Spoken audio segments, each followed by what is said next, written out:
தவநாள் 32. முதல் கட்டளை தரும் இன்பம். முதல் கட்டளை என்ன என்பது நமக்கு தெரியும்.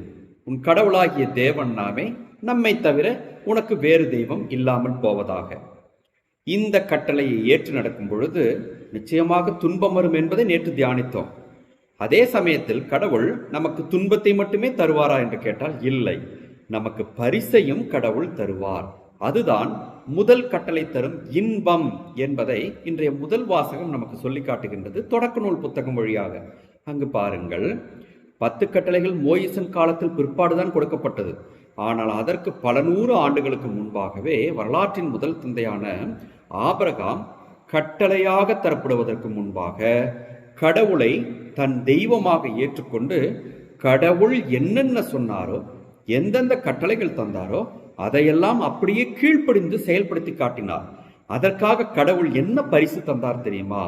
இதோ நான் உனக்கு ஒரு மகனை வாக்களிக்கப் போகின்றேன், அந்த மகன் வழியாக இந்த பூமியானது நிரப்பப்படும், அவன் வழியாக சந்ததிகள் உருவாகி நீயே வரலாற்றின் முதல் தந்தையாக இருப்பாய், உன் சந்ததிகள் தான் இந்த உலகை ஆளப்போகிறது என்று சொல்கின்றார். இது எவ்வளவு பெரிய பரிசு! இந்த உலகத்தில் திருமணம் முடித்துக் கொண்டவர்கள் எல்லாம் தங்களுக்கு பெயர் சொல்ல வேண்டும் என்பதற்காக வாரிசை பெற்றெடுத்துக் கொள்கின்றார்கள்.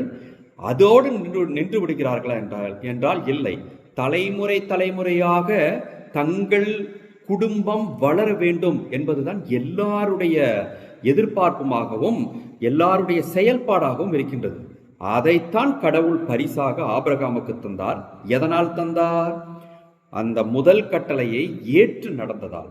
ஆகவே கடவுள் முதல் கட்டளைக்கு பரிசாக நாம் எதிர்பாராத மிகப்பெரிய பரிசை தரப்போகிறார் என்பதுதான் உண்மை.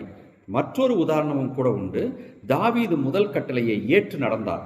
அதற்கு பிரதிபலனாக கடவுள் என்ன தந்தார்? அவருக்கு மாபெரும் வெற்றிகளை குவித்து தந்தார் என்பது உண்மை. நாமும் கடவுளே என் தேவன், அவரை தவிர எனக்கு வேறு தெய்வம் இல்லை என்று அவரையே நம்பி செல்வோம். நிறைய பரிசுகளை, நாம் எதிர்பாராத பரிசுகளை கடவுள் நம் வாழ்விலும் தருவார் என்பது உண்மை.